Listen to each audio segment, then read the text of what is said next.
Hey, everybody. Welcome. Happy True Crime Wednesday. Hope everybody's doing well. We have so much to talk about in the next 2 hours.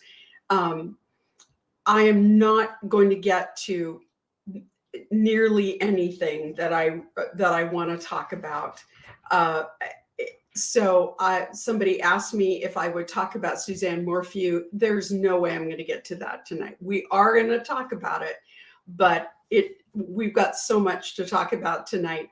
I do want to just comment briefly before we dive headfirst into Daybell, because there is a lot to talk about.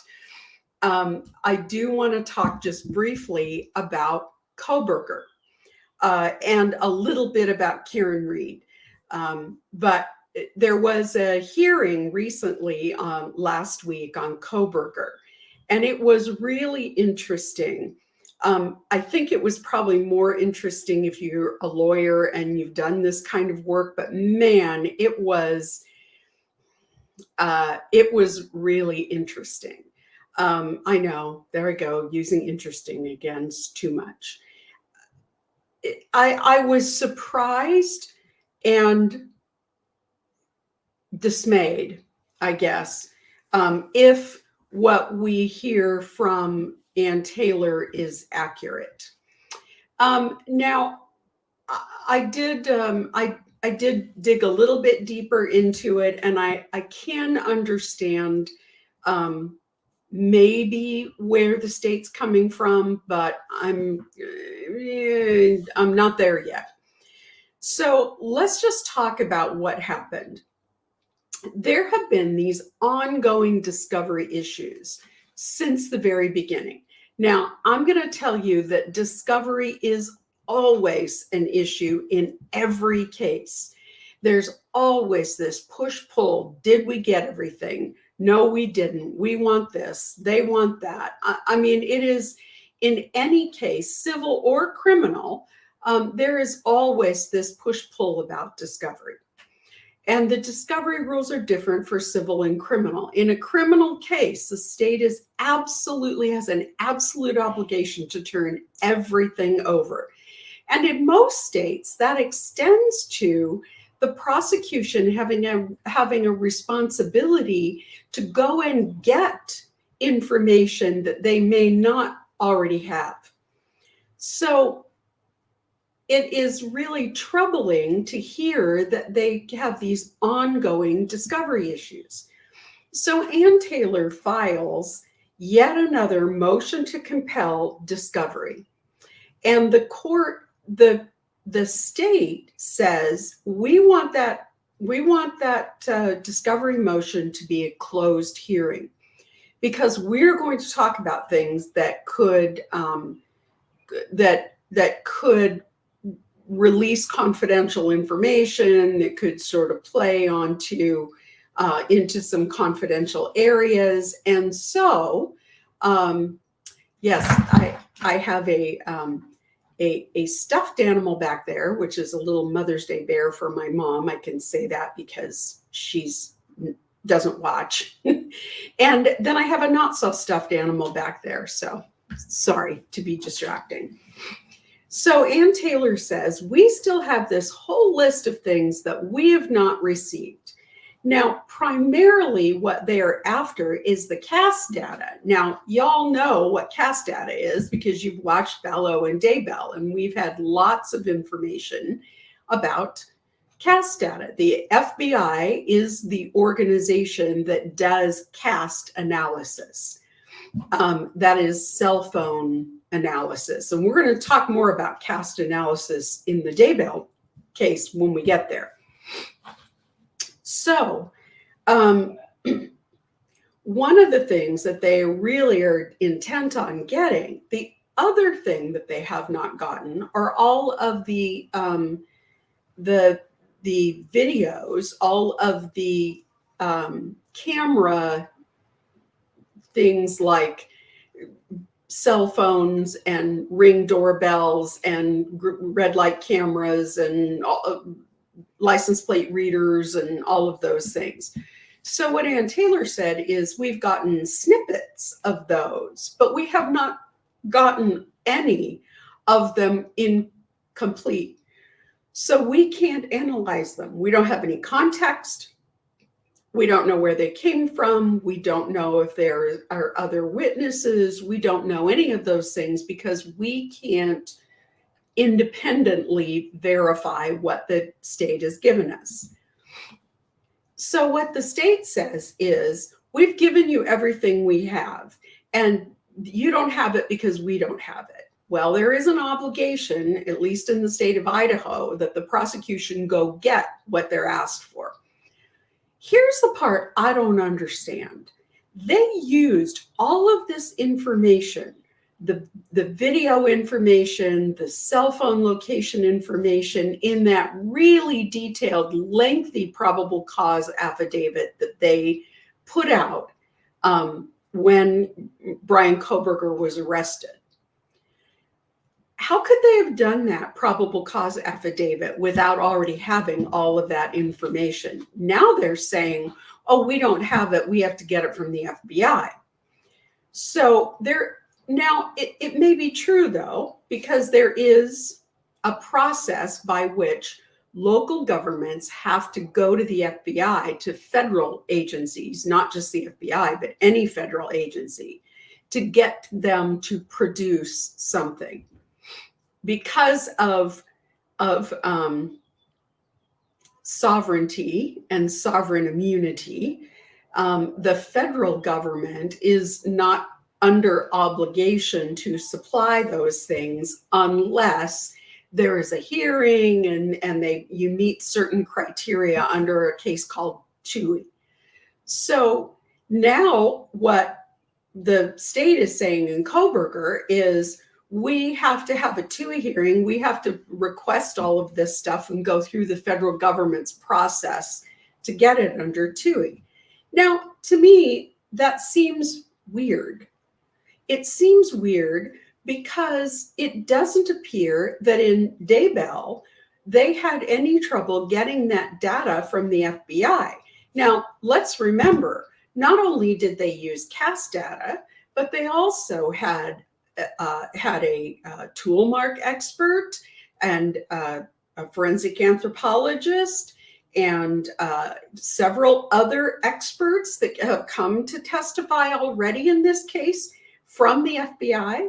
And they have provided all those reports and all of those other things. So it's hard for me to understand why they would why it was easy for Madison and Fremont County to get that information from the FBI, and yet the folks in Moscow can't get it. So I don't know.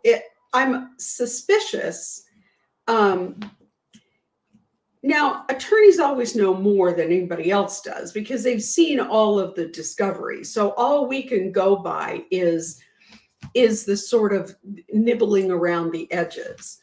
And Judge did finally get to the point where the prosecutor and Ann Taylor got a little bit snipey. I would say the prosecutor started it, but there was some sniping going on, and Judge finally had to say, stop making this personal.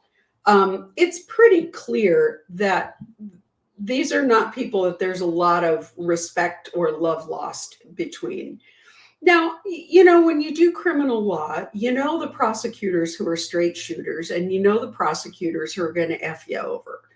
And it doesn't appear to me that Ann Taylor has a lot of trust or a lot of respect for the prosecutor in that case. So I'm skeptical as to how honest they're being about what discovery they've provided.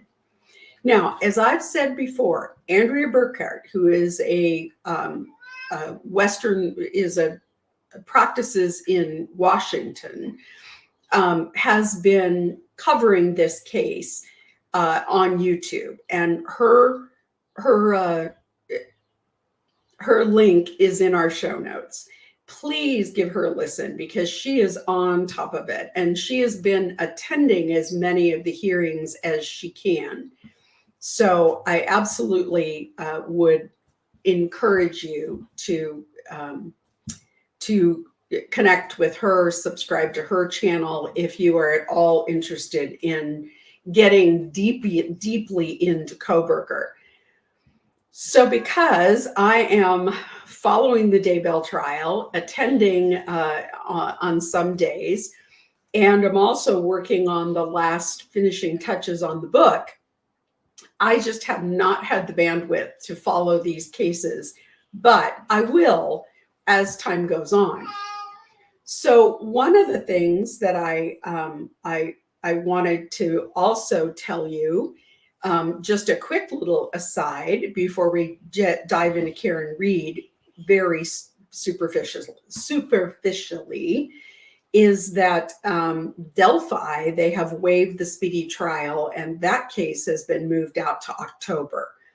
Apparently what happened was they went to a pretrial conference, and Judge Gull informed them that she had it on her calendar for 2 weeks.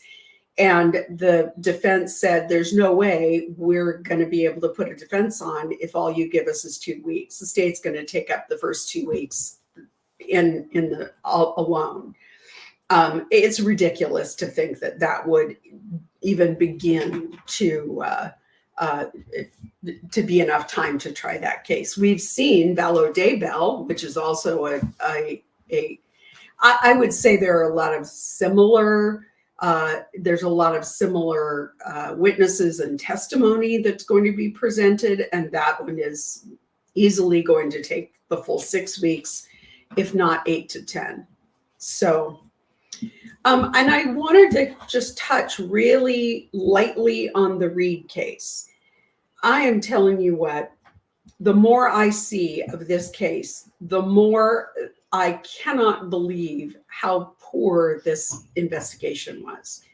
Now, we know that Canton is a small town outside of Boston, and that they usually rely on other agencies to investigate their serious and violent crimes. However, I am sorry. I have a cat in here. I am sorry, but who thinks that it is okay to recover DNA samples in red Solo cups of unspecified origin and transport them in a shop and go brown paper bag? I mean, that's just insane. And the level of casualty of this sort of like, no big deal kind of attitude is just shocking. I don't know whether Karen Reed backed up and hit her boyfriend or not. I don't know. But here's the thing. We're not going to know, because the law enforcement bungled that investigation so terribly that it is going to be impossible for anyone to know for sure. I don't know that you would ever be able to decisively or beyond a reasonable doubt determine whether or not it happened, because there is so much uncertainty around the investigation and so many glaring errors and holes in the investigation. It's ridiculous. And then, I mean, this is a small community. They all know one another, and you have the cop get on the stand, and, you know, he's sort of verbally sparring with the defense attorney, who is poking holes in his story right and left. And what he says is, well, I believe it if the prosecutor says it. Really? You got a cop on the stand who's saying that? Let's talk about bias. Let's talk about that. You know, I'm sorry, it's a little noisy. I had to open a window because it was getting a little stuffy in my office. I might have to interrupt myself and go close it if it doesn't quiet down out there. So I will say that at this point, I don't know, and I don't think anyone knows whether Karen Reed backed over her boyfriend. But I think the sadder thing is, I don't think anyone is ever going to know, because this investigation was so poor and so bungled from day one. Now, you want to know an investigation that was not bungled? Daybell. I have to say that as I have watched this trial now twice, there are not too many places where John Pryor can poke holes in the investigation or call into question whether this investigation was properly done. And I want to point out that Rexburg is a much smaller community, and Fremont County even smaller than Canton, Massachusetts. So, I think they did a poor job in that investigation, and I have to say that I think that the law enforcement involved in the Daybell and Vallow case did a very good job. I don't think that they gave John Pryor much to deal with. Now, we have seen a bunch of witnesses this week, in the last week since our last live. So I want to go back and just sort of give you a bit of a recap of each of those witnesses. I'm not going to dwell on some of them very long, maybe just a quick sentence about them, because I didn't think that their testimony, I won't say that I've heard any unnecessary testimony, but oftentimes you need a witness to come in and confirm one or two small details, but they don't necessarily have a tremendous amount of information to add to the overall story. So, first up on Thursday morning was Kay Woodcock. Now, we've heard from Kay before, and I didn't believe that she that there was much change from her prior testimony. Her prior testimony was she was very consistent with her prior testimony, and I thought she was very poised and she did a good job. But I didn't think that there was anything particularly new to be added to the story. Certainly, it was new information to our jury, because this was information the jury hadn't heard from Kay before. So it was important information, very important piece of the story, but it wasn't necessarily anything new to us who've been following for a long time.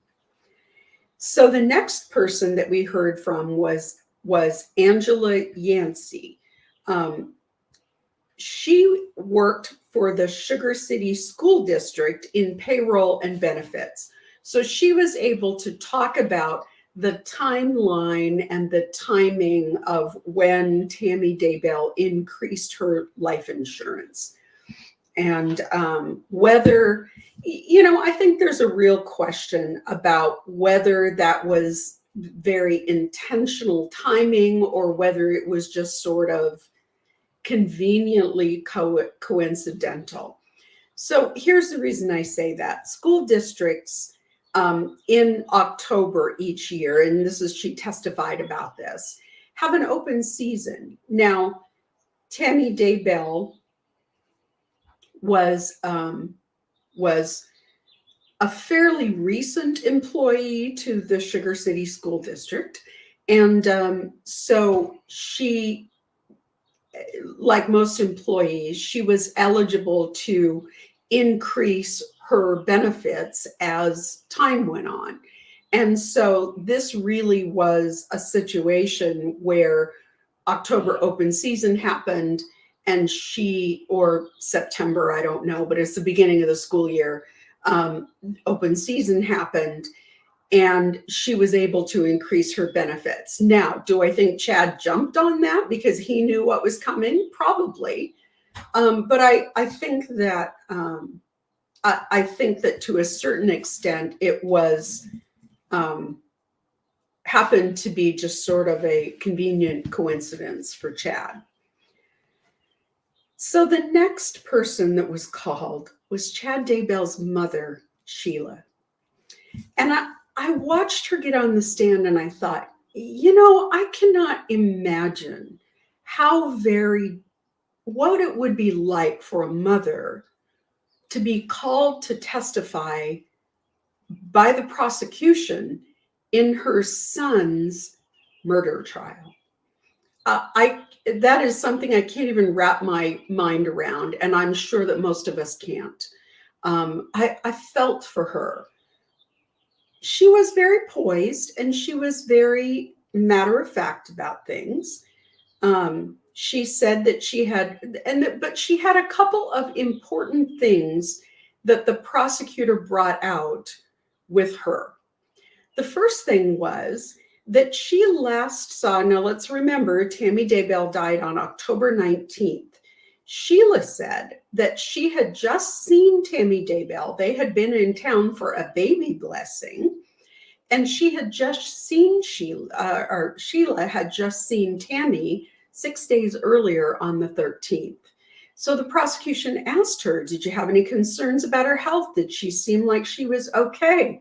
And Sheila said she seemed fine to me. So I thought that was important, sort of those building blocks of people saying, we didn't see anything wrong with Tammy. The number of people from her school district who said, we didn't see her, she wasn't sick, we didn't have any concerns about her. The number of people from her exercise class and her high intensity exercise class and her clogging class and all of those things. So the next time that Sheila says that after Tammy's funeral that she saw Chad was in Idaho Falls in mid-November. She didn't have a specific date, but in terms of things that had happened, it had to be somewhere in the very middle, like 15th-ish of November. She said they were in Idaho Falls. They met Chad in a restaurant, a Texas Roadhouse, in Idaho Falls, and he arrived with Lori. He introduced Lori to his parents, and Sheila noticed that they were wearing matching rings. And Chad's dad asked if they were engaged, and they said, no, we're married. Lori was the one who was very forthcoming about details about her, about their life, she was the one who jumped right in to do all the talking. Chad did not. John Pryor brought out the fact that Chad is sort of shy and somewhat of an introvert, and Tammy was kind of a similar disposition, and Lori is very much the opposite. Lori told Sheila that her husband had died of a heart attack, but probably the most significant thing was that she told Chad's parents that she had a daughter who had died, did not mention having a younger son. This is the same story that Lori and Chad told Alice and Todd Gilbert, that Lori had a daughter who had died. It wasn't untrue at that point. Chad and Lori had just gotten married. They got married on November 5th. The police started looking and to do a welfare check on November 26th. So, and we know that Tylee and JJ had been had died sometime in September. So there were, I thought it was interesting that the gallery seemed respectful and giving her sort of sympathetic looks as she left the stand. The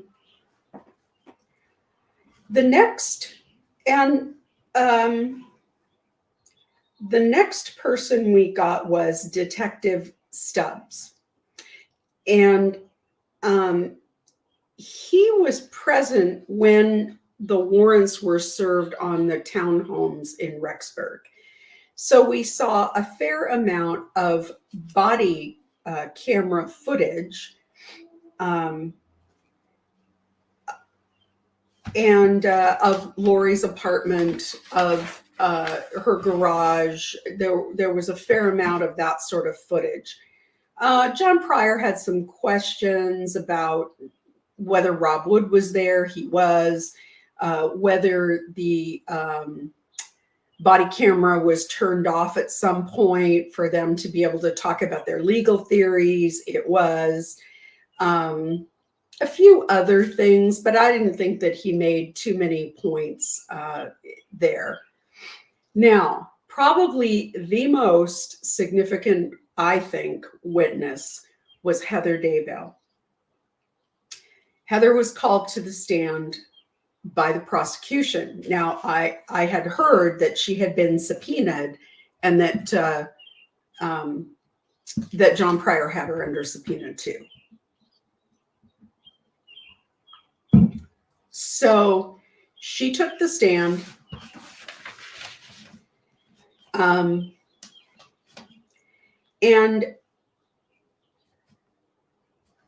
so she began to talk about when Chad and Tammy decided that they were going to move to Rexburg, which was in 2015.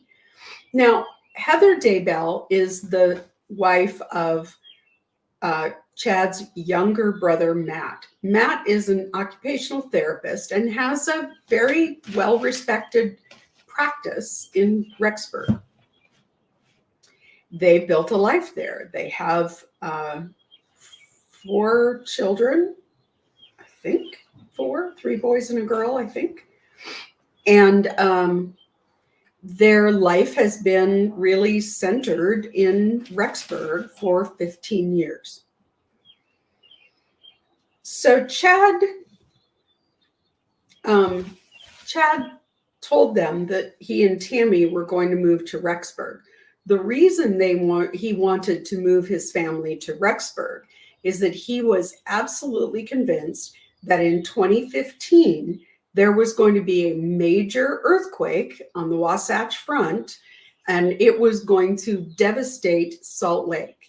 And Salt Lake, the church leadership, was going to move to Rexburg. They were going to relocate the church headquarters to Rexburg. And Chad, if you recall, there was testimony that Julie Rowe was at Chad Daybell's house, and that Julie Rowe was walking around in Chad's backyard talking about where the tents were going to be and where the temple was going to be and all of that. Chad was interested in trying to get somebody else, mainly David Warwick, to buy the 80 acres or so nearby so that he could expand the whole idea of his tent cities. So it's not really surprising that he started eyeing Heather and Matt's lovely property as a place where tent cities were going to go. And so he told them that their home was going to become a temple and that their property was going to become a refuge for the 144,000. It's so like Chad. He has such a sense of entitlement that he thinks nothing of co-opting somebody else's property, of going to Alice and Todd Gilbert, who were close to Tammy, and saying, can you put your property up to secure the bond for my new life? It's amazing to me the level of chutzpah, I guess, that he has. So Tammy, Heather was very put off by this. She wanted nothing to do with this. She, like David Warwick said, if there is going to be a call out, as the church says there is, then I'm looking to the corporate leadership of the church to tell me when that happens. I believe that the church has a prophet, and that prophet is going to tell me when it's time, not Chad Daybell. So she did not believe a bit of what Chad was saying. She didn't want Chad and Tammy moving into their ward. Now, for the non-Mormons out there, churches, a Mormon congregation is called a ward, and the ward is people attend the ward assigned by geography. So if you attend the ward in your neighborhood, if you attend that ward, it's because you live in that neighborhood. So Heather said, now there are 3 wards in Rexburg. And Heather said, I can't keep you from moving to Rexburg, but I don't want you moving into our ward. She had already heard enough of Chad's beliefs that she was not comfortable with it and didn't want him moving in and suddenly the Daybell name being synonymous with Chad Daybell. Exactly what did happen was what she didn't want to have happen. And she was very clear that she did not want them moving into their ward.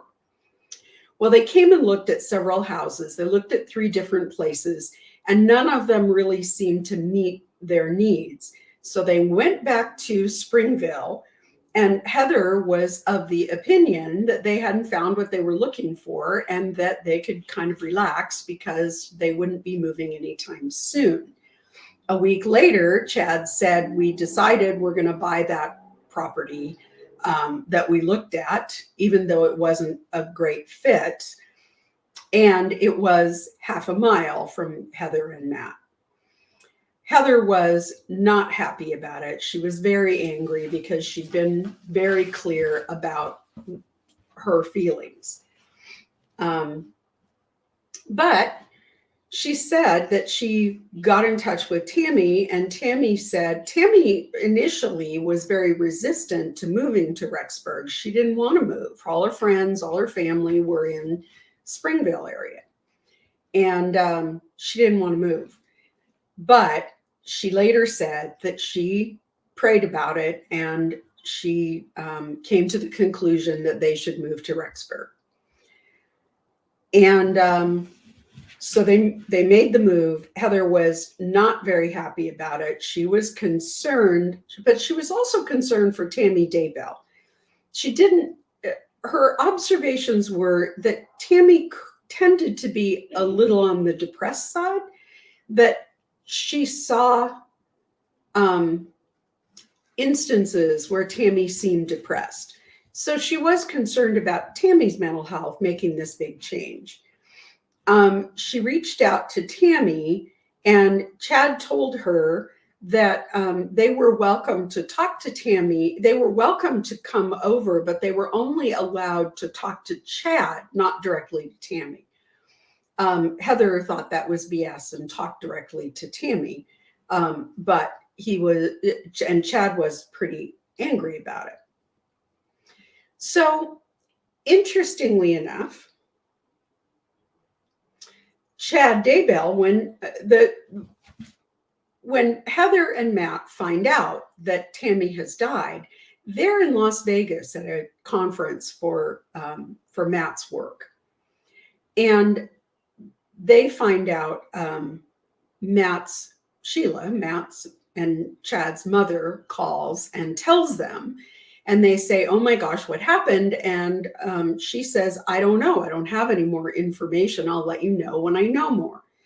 In the meantime, Heather calls Chad and offers her condolences, asks what happened.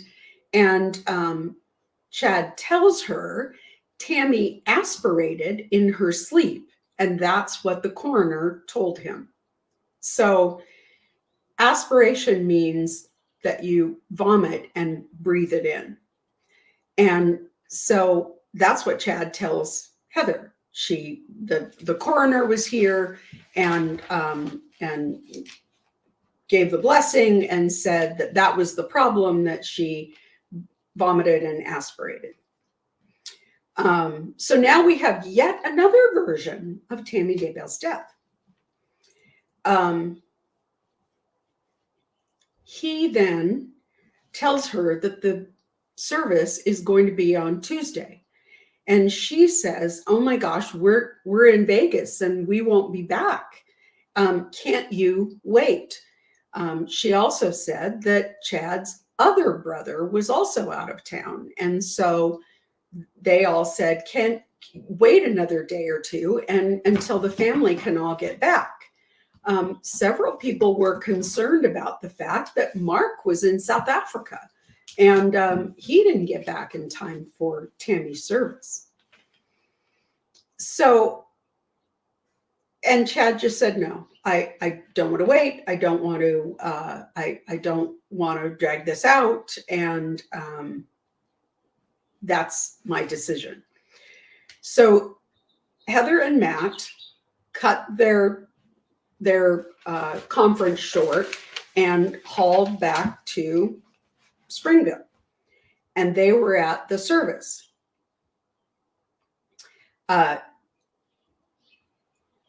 Chad said it was odd, or Heather says it was odd. Chad really stood up and gave a church sermon. And the other thing that was very peculiar was he was late to the luncheon. How much do you want to bet he was late to the luncheon because he was on the phone with Lori? So he was late to her luncheon. They finally got started without him and he came in later. And then Heather got a call from Alice Gilbert telling her that Chad and Lori had gotten married and that Chad's kids were really struggling with the fact that they had already gotten married. So Heather sent a group text to Chad's kids and just said, reached out to him and said, I'm here for you. Call me if you need me, sort of thing. The result was that Chad called Heather. He was upset with her and told her that she had been a problem for him for his whole life. He asked if she wanted to meet Lori. She said no.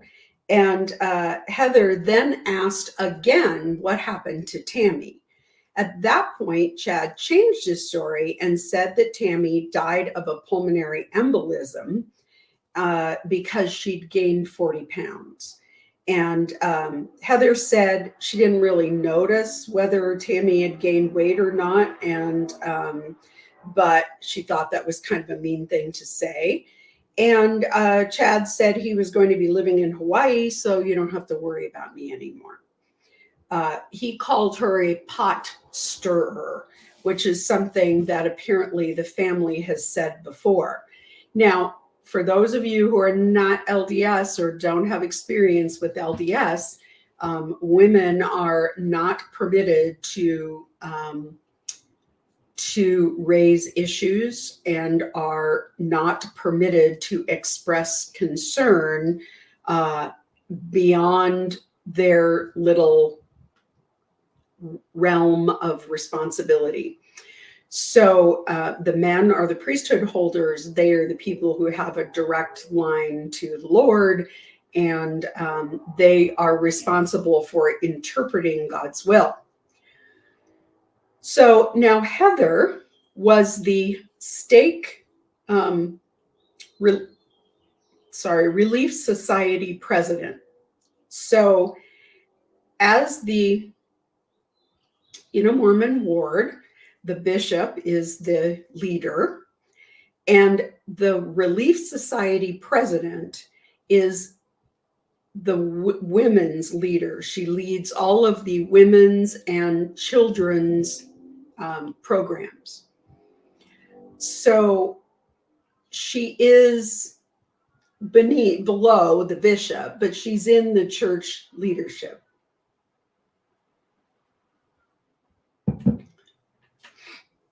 As the stake Relief Society president, she was over the Relief Society presidents of the 10 wards in the geographic area around Rexburg, in that Rexburg area. So those 10 wards were her responsibility. So this is not a small leadership role. This is an important leadership role.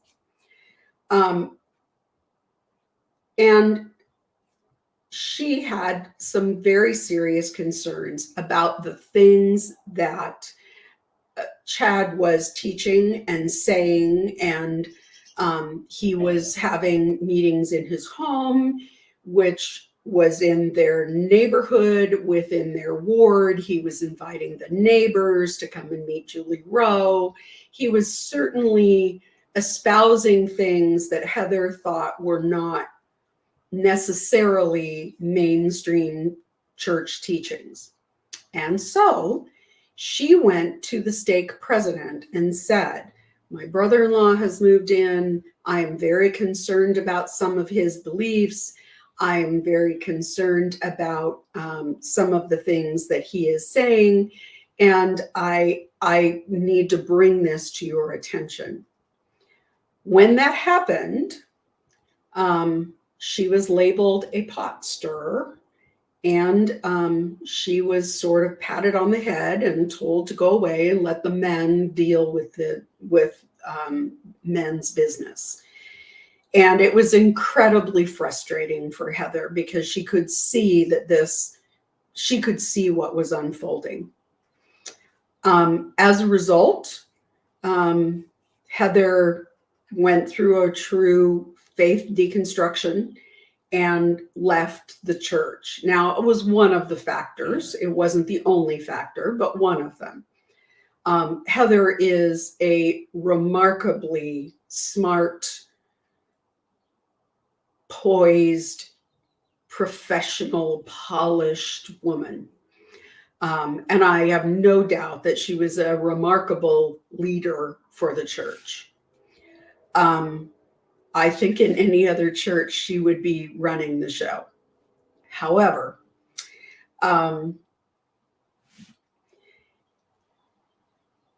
it was fascinating to me because John Pryor was very cautious in the way he approached her. Not fragile like a flower, fragile like a bomb. He had done some pretty aggressive and pointed cross-examinations to this point, but his cross-examination was cautious. He was careful, and he took it very carefully. I thought that he understood that she could do a lot of damage to his case. So in spite of the fact that I think he would have liked to really go after her, I think it was a risk he was not willing to take. It was really interesting because the day before, Matt was in court. And at one point, it very likely was because Heather was in town to testify and they weren't sure what day they were going to call her. So Matt was in court the day before. And Chad looked over at John Pryor and said, my brother Matt's here. He was surprised. it was the first time that anyone related to Chad had been in the courtroom. Interestingly enough, Chad's mother did not stick around. She came, testified, and left. So I thought that and it was also very interesting that Matt, during that day, posted on social media that he was there to support Larry and Kay and Samantha Gwillem, Tammy's sister, and that he was not there for Chad. He was very, very pointed about that.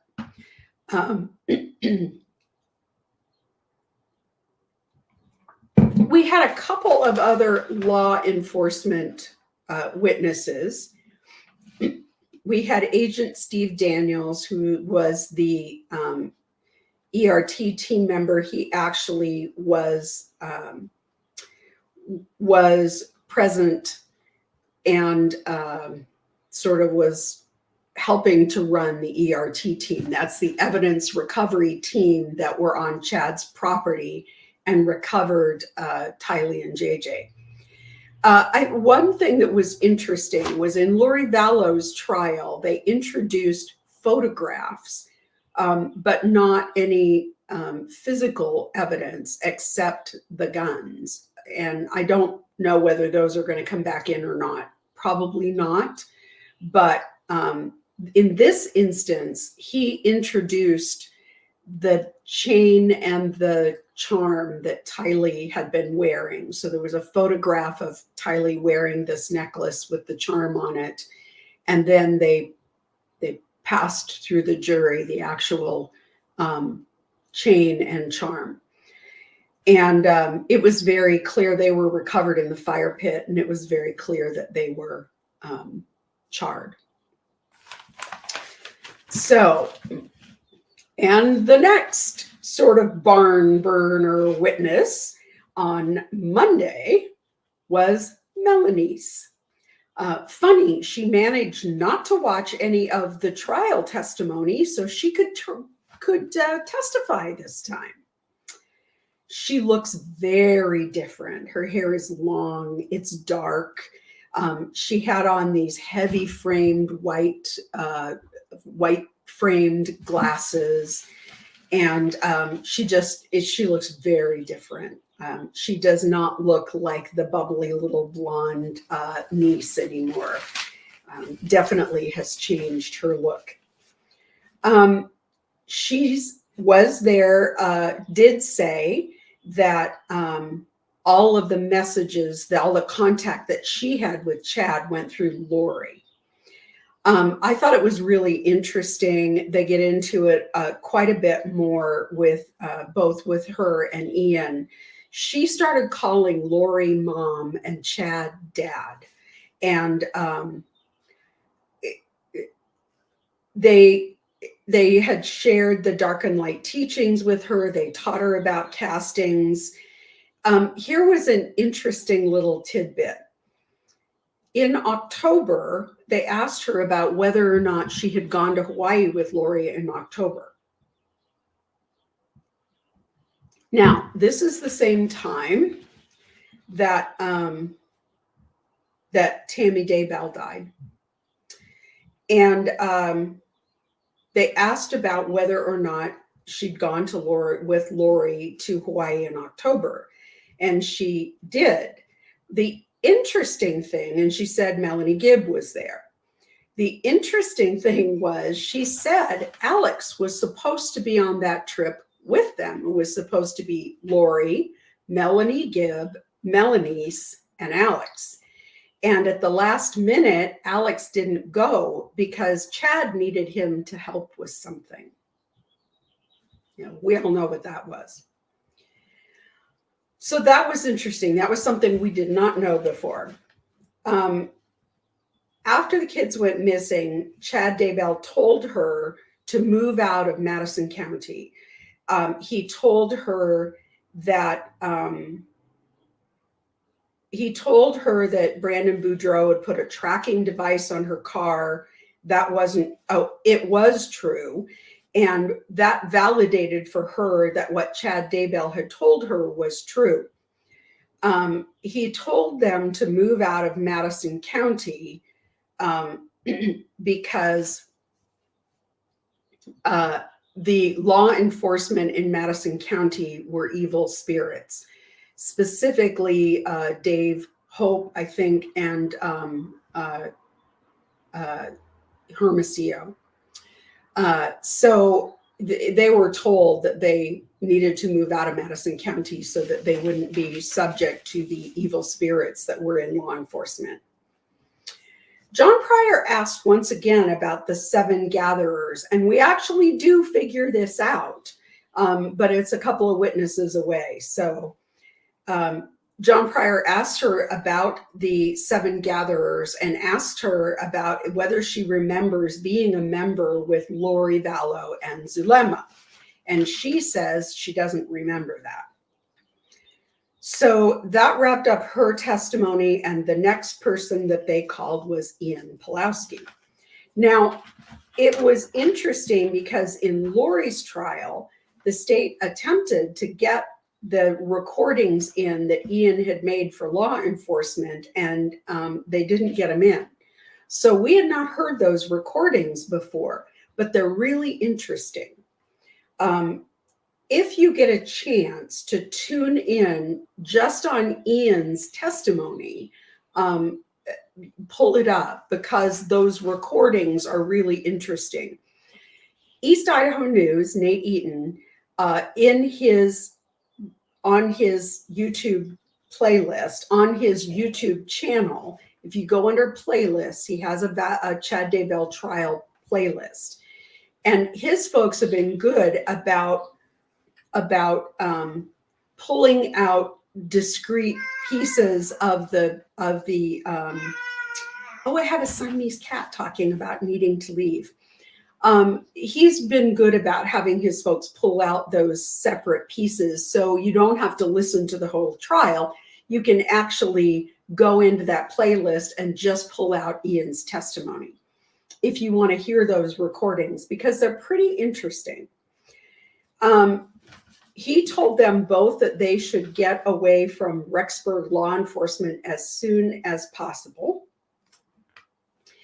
The recordings, several of them included Melanie, Zulema, Al, and Ian. They talk a bit about Melanie Gibb. Alex says, Dave won't marry Melanie Gibb because he didn't get confirmation from God that she was really ordained in the 144,000. And that's the reason why Dave won't marry her. Now, if you ask David Warwick, he will say that he didn't believe any of the things that Chad and Lori taught because he believed, like Heather Daybell, that any direction would come from church leadership and not from somebody like Chad and Lori. There's a call where Lori and Chad are in Hawaii. Ian actually testified that Lori, that Melanie was so dependent and so enmeshed with Chad and Lori that when they went to Hawaii and kind of ghosted everybody and wouldn't return calls, Melanie was sobbing. She was relieved when she had heard from Mommy and Daddy. Melanie Gibb and Dave were trying to step away because things were getting too hot, was a comment that was made on one of the recordings. And they talked at length about spiritual attacks. Chad Daybell said Rexburg had gone from a blessed place to a cursed place because the law enforcement had gone dark. Chad says that they are the beginning of the 144,000. He gives them all blessings. They're all teary in the recording. And later, when they talk about Alex's death, Melanie Gibbs says she didn't want Brandon to know that Al was dead because she wanted Brandon to be in fear of Al for the rest of his life. Lori Vallow, one thing they call Zulema Zuli on there. And Lori Vallow says on the recording that Tammy had come and talked to her. This was after Tammy Daybell was dead. So she was communing with Tammy Daybell in spirit. There was another interesting little a little tidbit, which I don't know if there's anything to it, but I thought it was kind of juicy. Now, the guy who was in the courtroom with Ian and with Melanie is the same guy who was sued for defamation by Brandon Boudreaux. He is the guy, his name is Garrett Smith. He is the guy who was representing Melanie and Zulema and Summer when they went and talked to the police. And he has been enmeshed and involved with this family from day one. He's the guy, along with his partner, who Brandon Boudreaux sued for defamation, and they settled for $12 million. He was in the courtroom. And at one point, the judge called a sidebar and said that he believed that he was communicating with Ian, nodding, shaking his head, smiling, and he ejected him from the courtroom. I'm going to let this cat out because if I don't, he's going to stand here and yell. Shoot, off you go.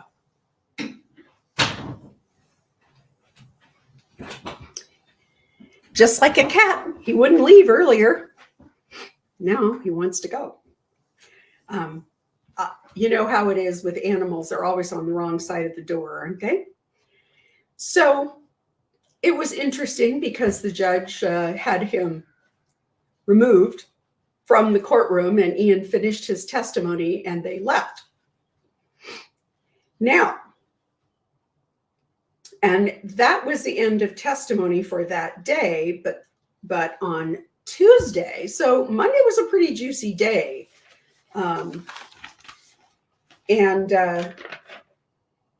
Between Heather and Melanie's, actually Monday was Melanie's. So Tuesday comes around and now we have Zulema, Zuli as she's called. And Zulema has also changed her look. She is blonde. Her hair is longish. And she then gets on the stand and she talks about how she met Lori, that what happened when they met Chad, when Lori met Chad Daybell. So she goes back through, they were flirty, they were fun, they were, it was clear there was an attraction. And on the way back, Lori was driving. Now they drove from St. George, Utah, back to Phoenix. So Lori's driving. She asks Melanie and Zulema from the back seat to look things up for her, and they read them to her. So the first thing is she wants them to look up James the Less, also called James the Just. This is biblically, this is the brother of Jesus, and he is one of Jesus' apostles. So they read that, and then she also has them look up Doctrine and Covenants 7711, which is about the 144,000. So Zulema then talks about a couple of weeks later, Chad comes to the Phoenix area to speak at another Preparing the People conference. He stays at Lori's house, and while he is there, he begins teaching these people. So they sit on the couch and he sits on the sofa, and he teaches them about the doctrine of translation. Charles conveniently was out of town with JJ. He talks to them about 3 phases of translation. Later, later in that weekend, Zulema went to the temple and found Lori and Chad there, and Lori told them not to tell anyone they were there. Now, this is when Chad claims that he went rogue and sealed them together, and that it was okay for him to do that because they had been married in previous probation. So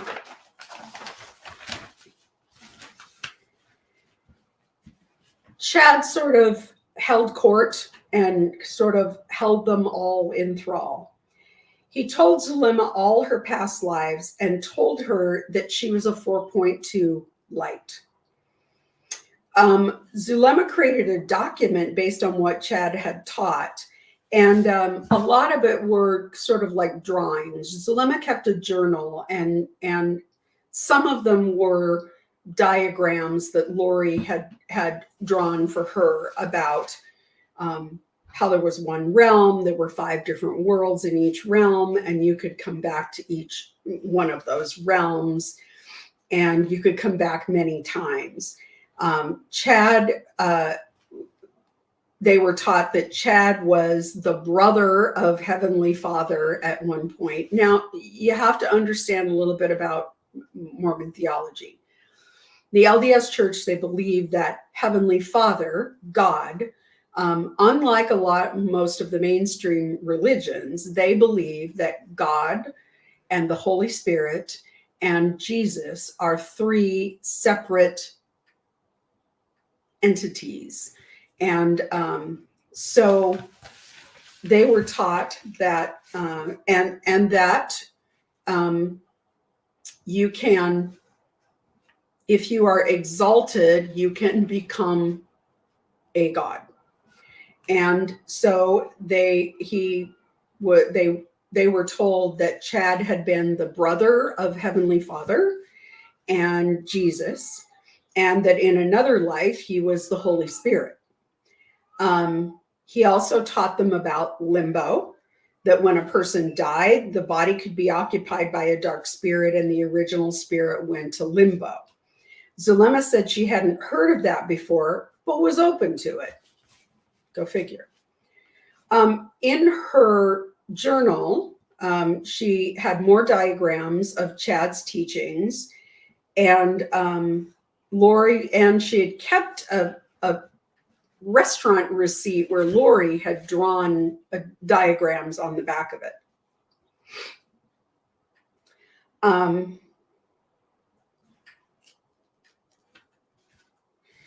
That Lori said there was a hierarchy to each world, and that each world was Heavenly Father, then a council of 12, and a council below that of 24, and a council below that of 48, all divisible by 12.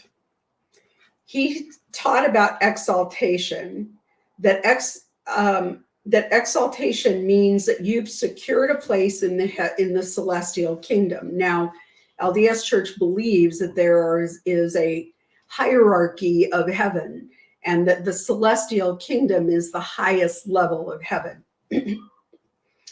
So if you have become exalted in one life, it means that you have secured your place in the celestial kingdom, and you don't have to earn your way there again. You're already exalted. You don't have to be in any kind of a probationary status until you achieve exaltation. If you are a first creation, meaning that this is your first life, then you have to prove yourself and achieve exaltation.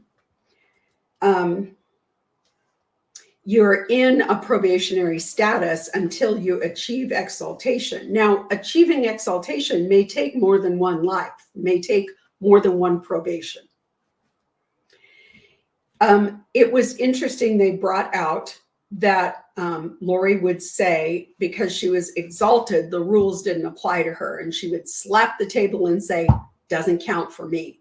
Or she would say, doesn't count for you either. So it was very clear that the rules did not apply. They didn't have to wear their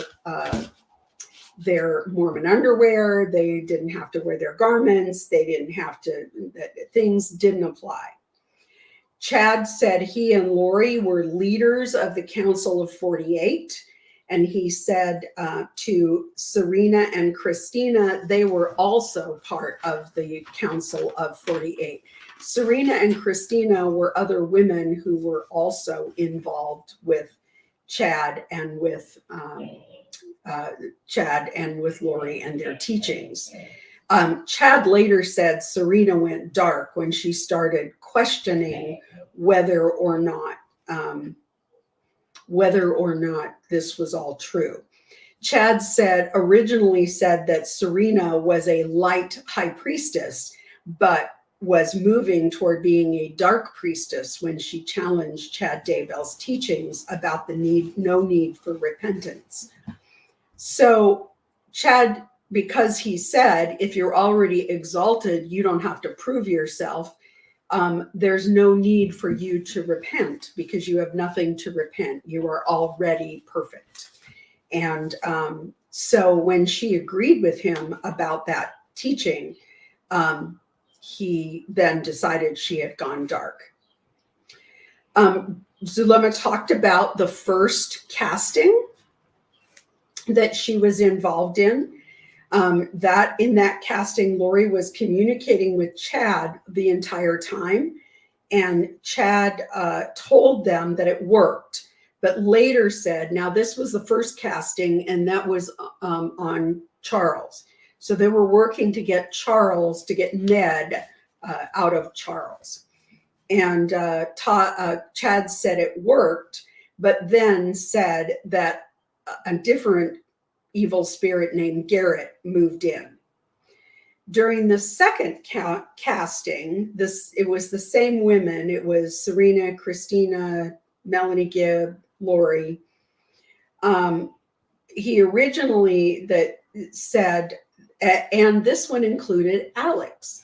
Now, Chad had originally said Alex was a first creation. He couldn't be trusted with all of this important information because it was like giving meat to a newborn. And he was not ready.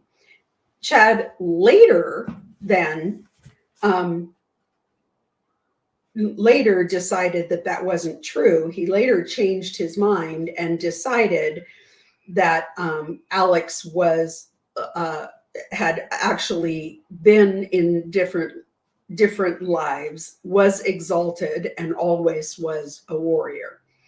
So conveniently, when Chad decided that they needed Alex for muscle, he then became an exalted being as well.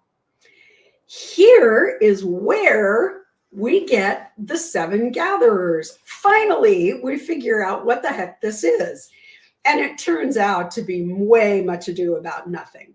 So after this second casting, Zulema said one of these people, and she wasn't entirely sure who it was, but one of them set up an email. And it was called, because there were 7 of them, it was called the 7 Gatherers at gmail.com or something like that. And it was a joint email that they could all access as a way for them to post things, sort of like their own mini little social media platforms. So when one of them would find an interesting article or a letter or something or an interesting scripture, they would write an email and they would send it out to the whole group. And it went on for a little while, but probably maybe a month or two, they shared the email. Lori would relay information from Chad to all of them. Sometimes, though, Zulema talked directly to Chad, which Lori didn't like. So she listed the people who were in this group, this 7 gatherers. And it really was sort of much ado about nothing. It was a joint email account that they could all access. So they all had the username and password, and they could all check it, and they were able to post things, and they used that email, I think, in Zoom so that they could do castings by Zoom. It was Christina and Nicole and Serena. These are 3 women we have not heard from, and that were that Chad, when they started to question the beliefs, suddenly became dark. So Christina, Nicole, and Serena. Then we have Melanie Gibb, Melanie Pulowski, Lori Vallow, and Zulema. That was the 7. And they 7 had some meaning to it. Lori always said 7-11 was her lucky number. And Charles died on 7-11. And castings had 7 steps. If a casting was successful, the way they understood it was if a casting was successful, the body died because the true original spirit was gone. And so they did the casting on Garrett, and then Chad Daybell said it was successful, but of course Charles didn't die. So Chad had to explain why the body didn't die. And he said it was because Hiplos moved in.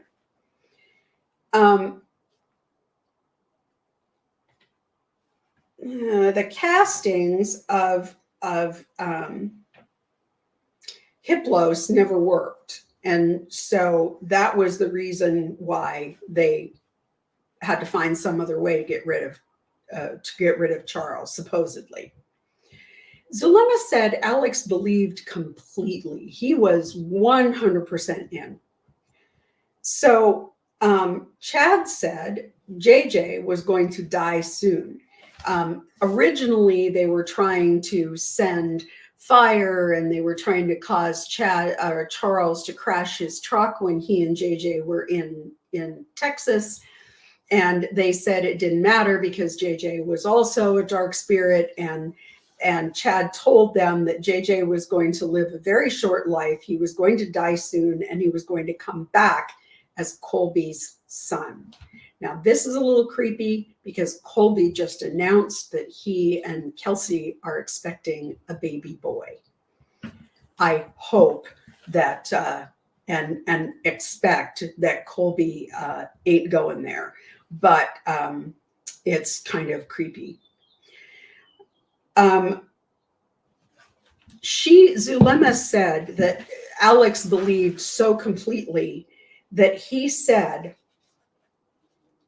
Zulema, if I ever turn into a zombie, just shoot me in the face.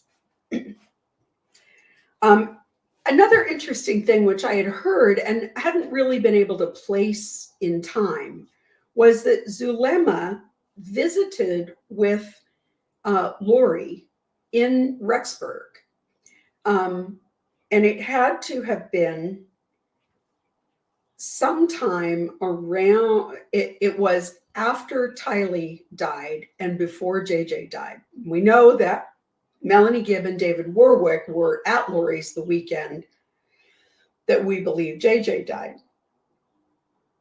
But when Zulema got there, so it had to have been just within a few days, because when Zulema got there, she asked about where Tylee was. She did see JJ, but she asked where Tylee was. And Lori said, she's not here. I don't know where she is. She had to be free. And when Zulema looked sort of like, what? Lori put her hand in Zulema's face and said, "You don't want to know.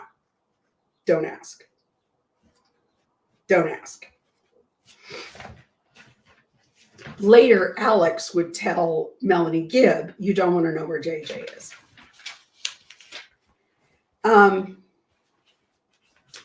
All this time, Chad and Lori were pressuring Zulema to move to Rexburg. Now, Zulema said, "I don't know. I don't know anybody but you in Rexburg. I don't have a job in Rexburg. My children live in Arizona. This makes no sense. Why would I move to Rexburg? I can't make a living. I can't, I can't, my job is here." And Zulema kind of went a little bit prior, asked her a little bit about her work history, and it didn't, she's not a highly skilled worker. So she said, "I can't afford to move, and there's no job for me in Rexburg." And Lori said, "Don't worry, Melly has enough for all of us." Now, Melly is Melanie Pulowski Boudreau at that point. And that was when Zulema repeated it to Melanie.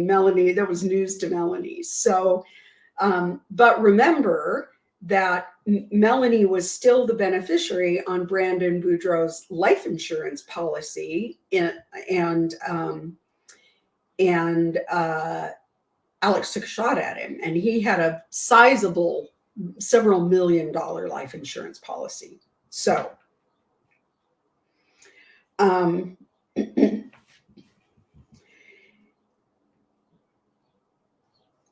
Zulema then talked about the documents that she saw, and they were the same documents that we've seen before: the light and dark scale, the members of Lori's family, who's light and who's dark, how many light and dark spirits there are in the world, those 2 or 3 pages that have been out there for quite a long time. When she was asked about it, she said she saw them on Chad's computer and then later was given copies of them, and they presented the copies that Zulema had that had Lori's written notes on them. Chad, the interesting thing was that in Lori's handwriting, Chad's children are written in on the list, and they are all light.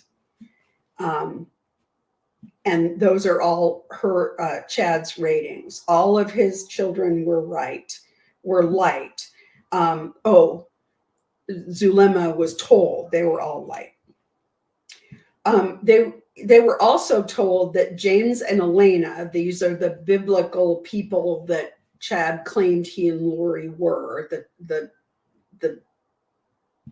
Jesus brother, had 7 children, and several of their current contemporaries that they were involved in were on that list. Melanie Boudreau and JJ were on the list as having been James and Elena's children. Zulema talked about the Book of Life, which Chad said he had access to because his veil was thin, that he could read someone's past, present, and future in the book, and that no one else had the ability to do that. And I think we've heard something about that before, but probably not as clearly. Lori Vallow then said they had finally figured out how to cast out the demons so that Tammy Daybell's body died, and that's why Tammy died. So what they were telling all of their followers, although they were saying, "We don't know, gosh, Tammy just died in her sleep," their followers, they were saying that the casting for Tammy Daybell worked, and the reason her body died was because they were successful. And that was meant to be be more additional proof that what Chad was saying was true.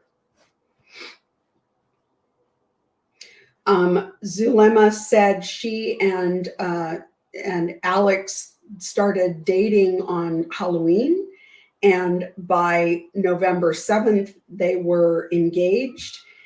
They got engaged in Alex's apartment in Rexburg. They saw the wedding pictures.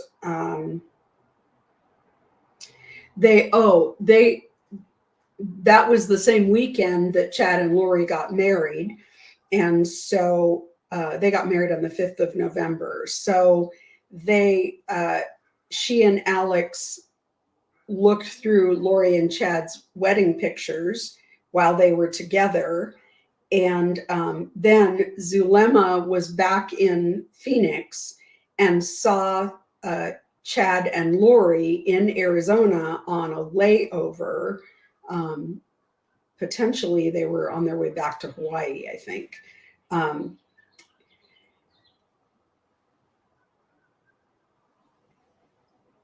She said, Lori had told her that JJ was with Kay.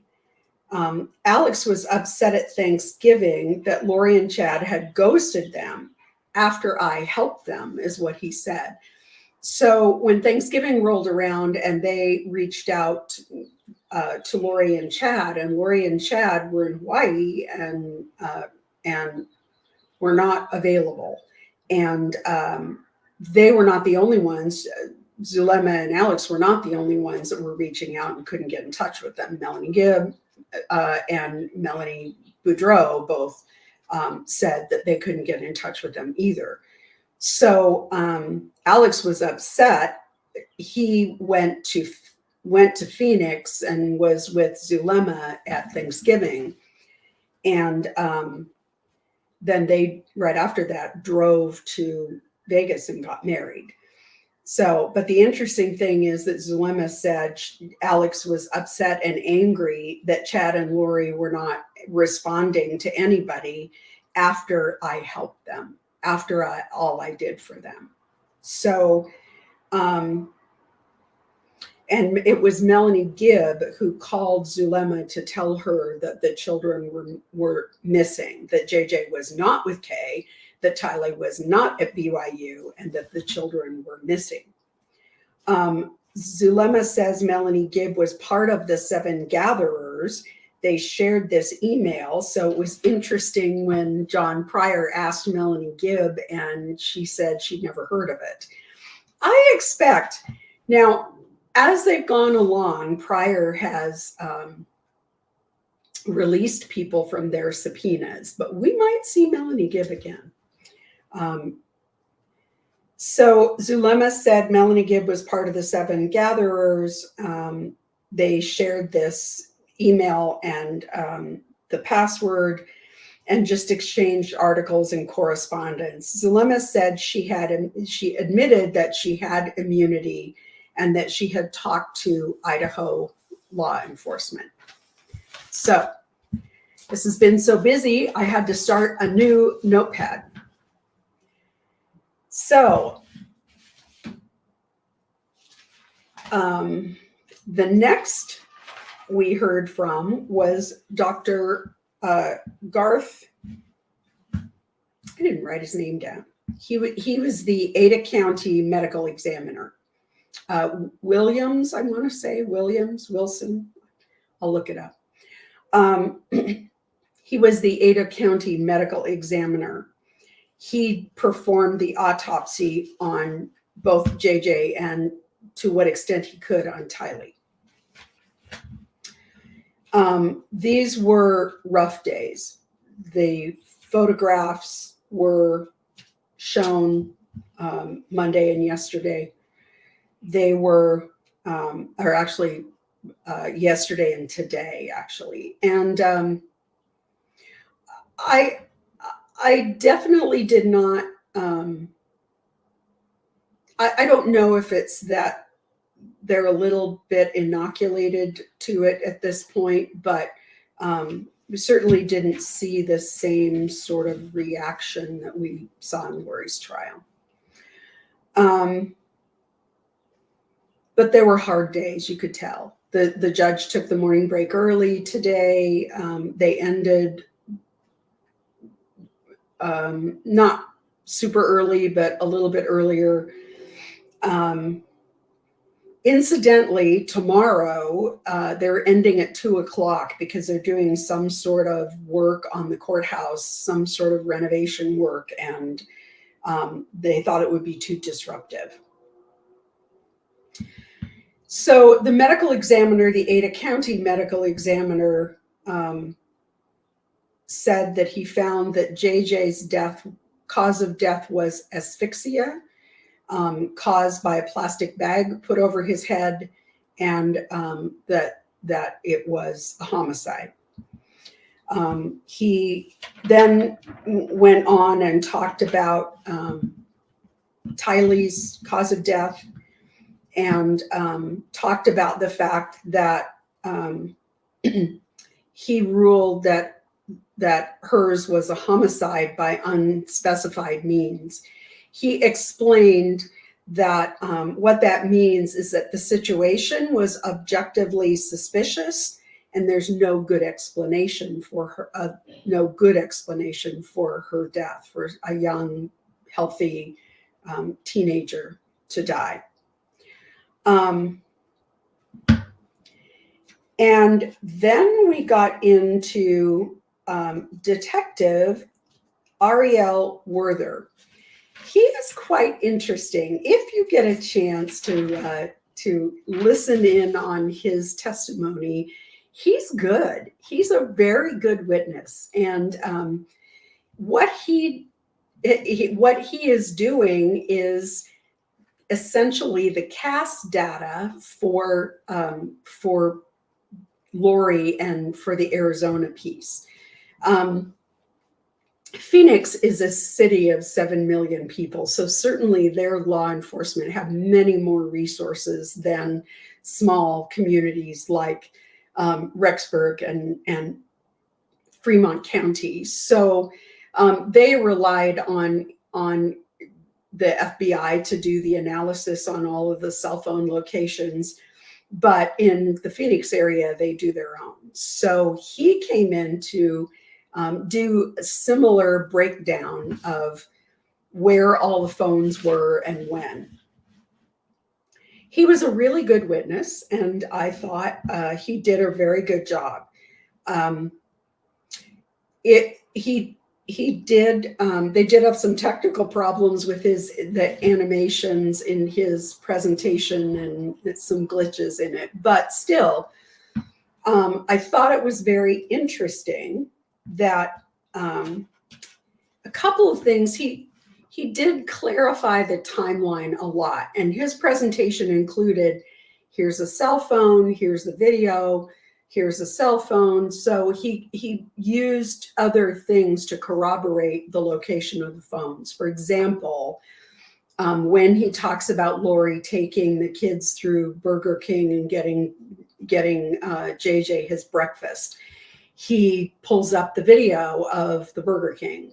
When they drop JJ off at school and they go to Walgreens to buy flip-flops, he pulled up the video of the purchase. Likewise, when he says the phone is at the Chandler Police Department, he's got footage of Alex in a interview room. So he did a really good job of sort of corroborating all those things. I knew that Lori had Charles's telephone for an extended period of time, but it was like 4 or 5 hours that from the time that she left to go to the police station until late in the afternoon, when they went to Alex's house, which was in Santan, which is a little bit south of where Lori was. So obviously they knew they had Charles's phone. It's unclear. Lori said angels told her the password so she could get into it and find out all the things that Charles had been doing. But it's unclear whether they altered the phone in any way before it was finally turned over to law enforcement. The other interesting piece is and Lindsay Blake brought this out on direct. Lori said she heard the gunshot. If that's true, the 911 call didn't come in until 63 minutes after Lori left the house. Charles arrived at Lori Vallow's house. It's also interesting that she was texting Chad early that morning at like 6 a.m. She was already texting Chad. There were phone calls from Lori to Chad during that period of time when she left the house. During that 63 minutes, there were phone calls from Lori's phone to Chad. So if you believe Lori that she heard the gunshot, the 911 call didn't come in until 63 minutes later. If you believe what she told other people was that she was already out of the house when the gunshot happened, still law enforcement believe that Alex waited somewhere around 42 minutes before he called 911. And during that time, waited for Charles to die. The final witness of the day was TERRI Martinez, and she is the Idaho Crime Lab forensic scientist. I expect that she may be back. She is the person she is their latent print expert. So she was the one who lifted the fingerprint and identified it as belonging to Alex. And she also prepared a lot of the other forensic information. So she was the person who discovered the hairs in the tape and set those aside for evaluation. She's the one who took DNA swabs, those sorts of things. She wasn't involved in actually testing any of it or evaluating any of it except the fingerprints. She was responsible for comparing all the fingerprints and determining that the latent print, including part of a palm print, belonged to Alex. So that was this week's testimony. I don't know how much more there is, but I would say that we probably have at least one more week. Some of the things we have not heard from, some of the officers that we heard from in the Arizona case. Now, I don't know if it's because they feel like they've gotten enough in or whether those officers are coming. We have not heard from the FBI specialist. We haven't heard from the FBI forensic anthropologist. We haven't heard from the FBI's tool mark expert. We haven't heard a lot about the DNA analysis yet. So we have a fair amount of, and mostly technical sorts of data coming up. If I had to guess, I might expect that the prosecution could rest by the end of next week, and we could see defense testimony coming the following week. And then, how long the defense is going to take is anyone's guess. John Pryor has had a lot of people subpoenaed that he has released from subpoenas. I do not believe we will see Chad take the stand. I don't believe he's going to testify. I was right about Lori. We'll see if I'm right about Chad. I didn't think she would, and she didn't. And we have not seen any of Chad's kids. They're coming up on the defense. We have been told that 4 of Chad's children intend to testify. So we've got a ways to go yet. I think it's possible we could see the prosecution rest at the end of this week, and we could see defense take over next week. that means it's going to depend an awful lot on what John Pryor has up his sleeve. I do think that he has some experts. So I think he's got some experts that are going to take some time, including potentially challenging CAS data, challenging DNA data. So it'll be, we'll have to wait to see that. But I think we're certainly going to see we've seen a more robust cross-examination already. And I think we're going to see a robust defense. I don't know how much good it's going to do, Chad, but I do think that the biggest piece for Chad is going to be the mitigation phase. And unfortunately, Chad Daybell does not have a mitigation specialist. That came out in one of the hearings having to do with him withdrawing. And it didn't come out explicitly, but it was suggested, because one of the things that was pointed out was that because he is retained, he did not have to follow the American Bar Association guidelines for death penalty cases. So it only applies to state appointed defenders. So I don't believe he has a mitigation specialist, which could be very unfortunate for Chad. So that is the end of my This Week in Trial wrap up. And I guess we're ready to take some questions. It was a lot, and I know it's a lot to digest, and I'm trying hard. Why, thank you, Cribbage Board. I appreciate the good words. Some days are better than others, and it's interesting that since sunset is happening later, I'm getting a little more natural light, and so I will thank the natural light for that.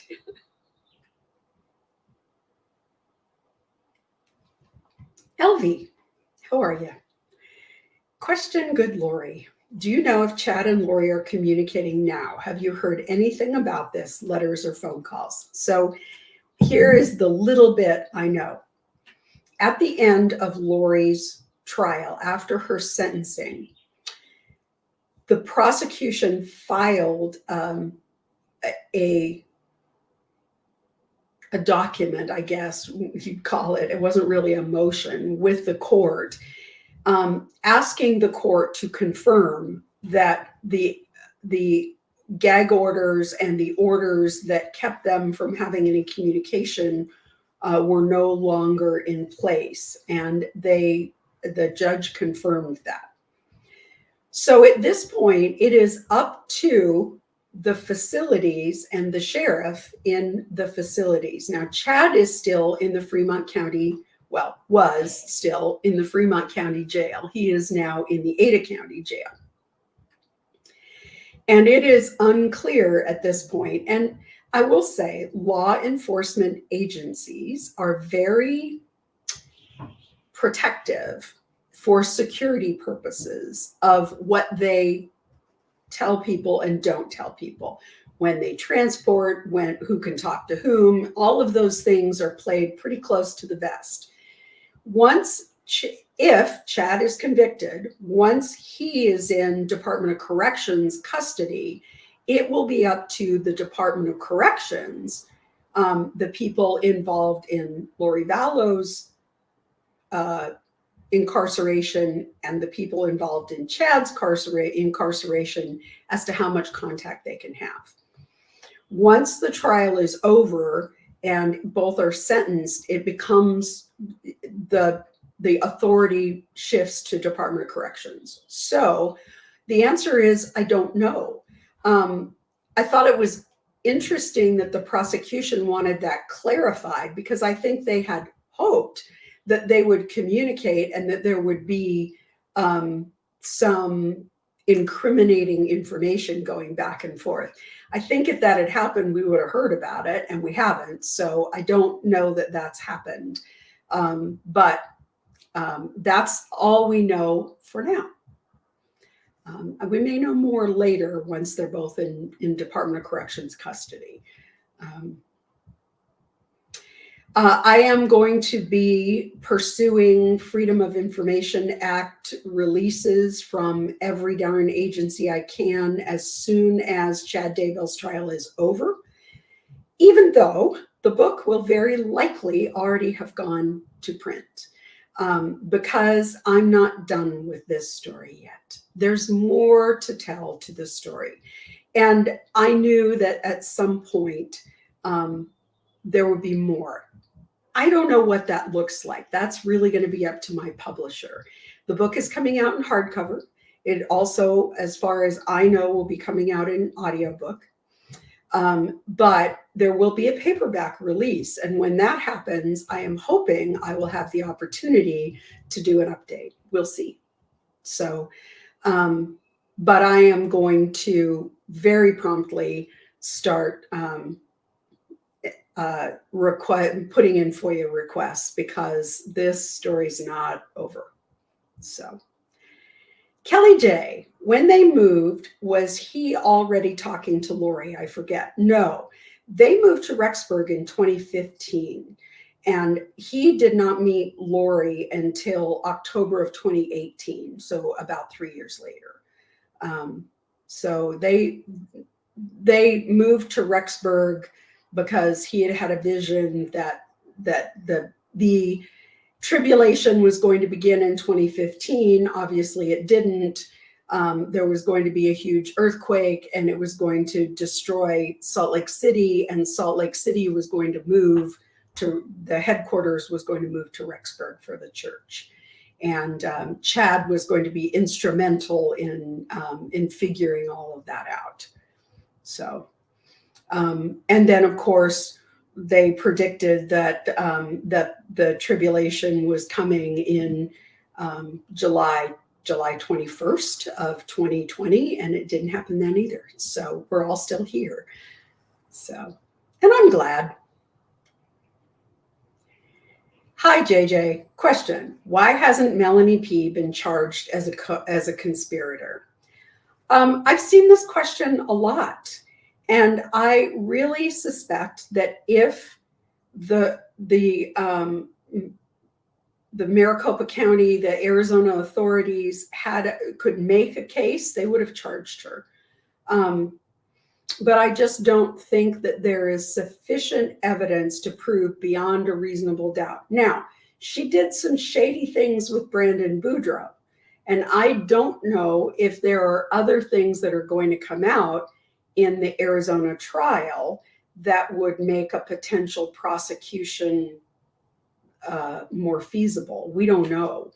The Arizona folks are getting ready for a trial, and that trial is due to begin August 1st, unless Lori waives her speedy trial, which, if history is any indication, she has no intention of doing. So it's very likely we're going to see an August 1st trial for her on the murder and attempted murder in Arizona. Now, whether that frees up information that could later incriminate Melanie, I don't know. Zulema has immunity, and that immunity may very well have come out of that same information. We just don't know enough yet. Good questions, though. Do you think Melanie could be charged? Her kids were literally next on the list, and she knew. Yeah, I don't disagree. I don't disagree with the fact that Chad had already informed her that her kids had gone dark. I don't disagree that they, and I think that knowing what we know now and what authorities knew then, I think law enforcement were smart to advise Brandon Boudreaux to protect his kids until this all came to light. So we know that Melanie has some sort of visitation with her children. It's important to remember, and I did a fair amount of family law, so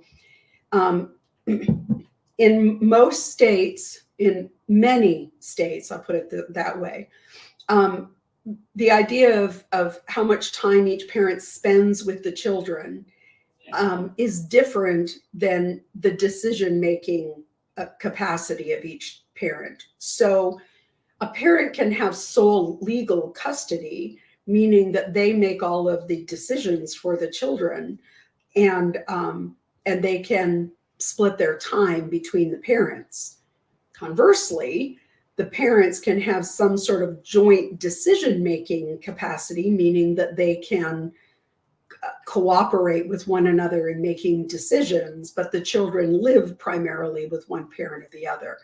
My understanding is that they reached an agreement, a mediated agreement for joint legal custody, meaning that Brandon needs to consult Melanie when decisions are being made about the children, but that the children are living with Brandon and visiting with Melanie.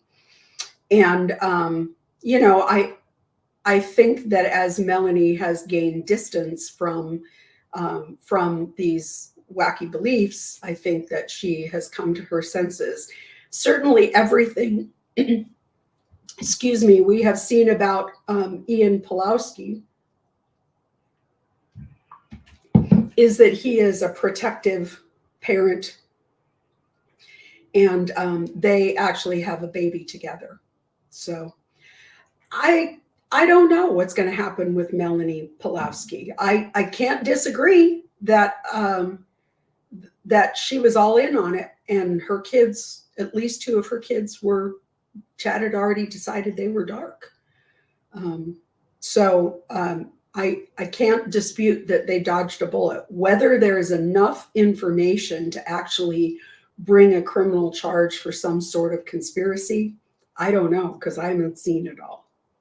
So good questions, though. Rachel Gamber, Lori, who do you believe actually killed Tammy? Well, I think there are two options. I think there is a reason why Alex Cox's phone pinged at the church nearby and was off for some period of time. I don't know whether he was there to be backup to Chad in case Chad couldn't go through with it, or whether he was there to do the deed. But only Chad and his son Garth were in the house that night, and only Chad knows. At this point, everybody else is gone. Lori perhaps knows, but I think it's about a 50-50 coin flip, maybe a little bit less, that either Alex came and did the deed, or he was there as backup for Chad, and to make sure that if Chad couldn't go through with it, he was there. But one way or the other, Tammy was going to die that night. The coroner, not the coroner, she's a Lulu. The medical examiner who did Tammy's autopsy was very consistently clear. He said that she had bruises on both her arms, in the upper arm area, one more than the other, which if she was right-handed and she was fighting, you would expect. They were on the back and front, suggesting that maybe somebody grabbed her arm. And there was also a bruise on her chest. So it's very clear that those bruises, his microscopic analysis of those bruises was that they occurred right around the time of her death. And so he opined that they were bruises that were sustained in a struggle. And somebody held her down and suffocated her. So, boy, oh boy, the tangled web we weave, eh? Tiff Knox. According to Zulema, who is a snake in my opinion, I don't trust her at all after Lori Vallow Daybell's trial. Well, Zulema, clearly Zulema is serving Zulema. She is protecting herself. There's no question about that. I did think in this trial, both she and Melanice and maybe to a lesser extent, Melanie Gibb, were willing to admit that they were taken in, brainwashed, whatever you want to call it, that they were all in and believing. I do think that that maybe made them seem a little bit more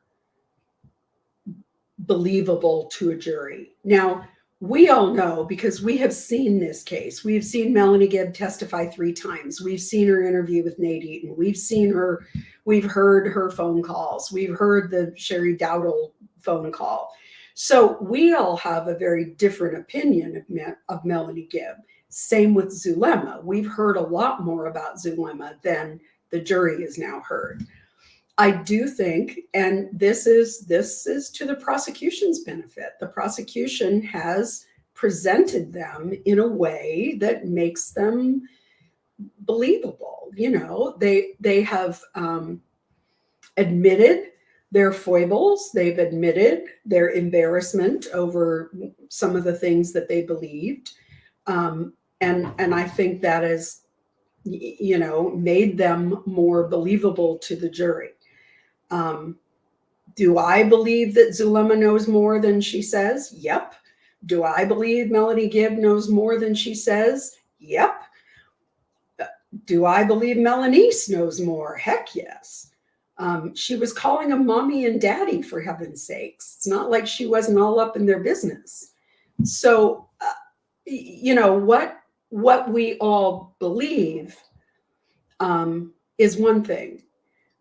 What the prosecution is attempting to prove to a jury that doesn't have our experience is something different. And I think the prosecution did a good job of presenting these witnesses as believable and as people who have regrets. And I think that's what the jury's going to see.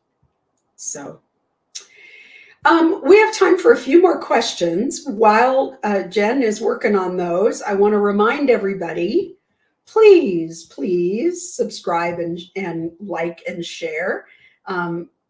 We're not a big channel, don't really aspire to be a huge channel, but we do like to get our content out. Do share. If you have people who are interested in this case, share it with them. Let them know we're here. And I appreciate it. Trisha the Trucker. Hi from Kansas City. We haven't heard from you in a couple of weeks, so I've been asking, where's Trisha? Do you know if Pryor was able to serve Melanie Gibb a subpoena? He was.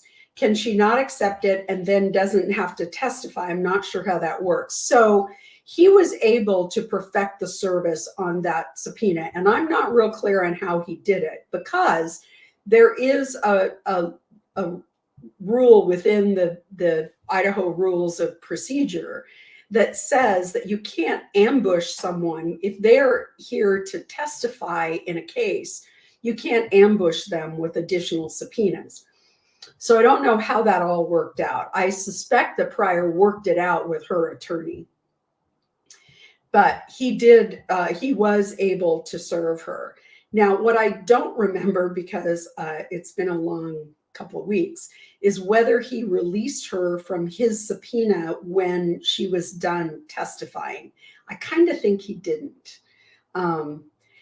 There have been several other witnesses that he has had under subpoena that he has said, I don't need to have them come back during my case in chief. I've gotten everything I needed to. So one thing that happens is that the judge, it happens in almost every case. The same witnesses become relevant for the prosecution and the defense, or in a civil case for the plaintiff and the defense. And trial procedure says that the way the process works is the plaintiff or the or the prosecutor in a criminal case is responsible. They have the burden of proof, and they're responsible to put on the case first. So they lead up. Prosecutor presents the witnesses, asks all the questions, and the defendant's attorney, the defense, then cross-examines any of those witnesses. Once the defense takes over, the defendant has an absolute right not to testify, an absolute right not to have to call witnesses. We saw that in Lori's trial. They didn't call any witnesses. However, they can. When that happens, things shift. So often what happens is you get the defense who, because direct examination and cross-examination are very different, you cannot raise on cross-examination something that didn't come up in direct, which means that if the defense has a whole different area of inquiry that they want to talk about, they have to call that witness and ask it on their direct. Now, as a practical matter, what happens is that the judges often give both sides a little bit of leeway in that instance so that witnesses don't have to be recalled. It's more a matter of convenience for the witnesses than it is for the attorneys. In this case, Judge Boyce has said that they have had conversations about this, and he has been fairly lenient in allowing questions that otherwise would be outside of the scope of direct examination. So hopefully that makes a little bit of sense. Sometimes the judge is allowing things that typically those questions would have had to have been asked on by Pryor on his direct.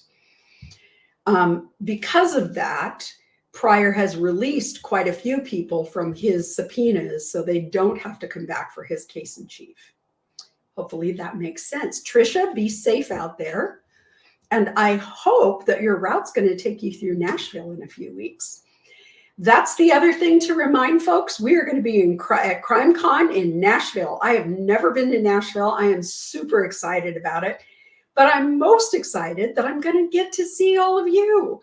So come to Nashville. We're going to have a booth, and we're going to be there handing out swags, signing goodies, handing out sign and book plates for anybody who's ordered a book. And we're super excited. For those of you who are part of the Book Launch League, the book is so close to being finished. I can nearly taste it. I'm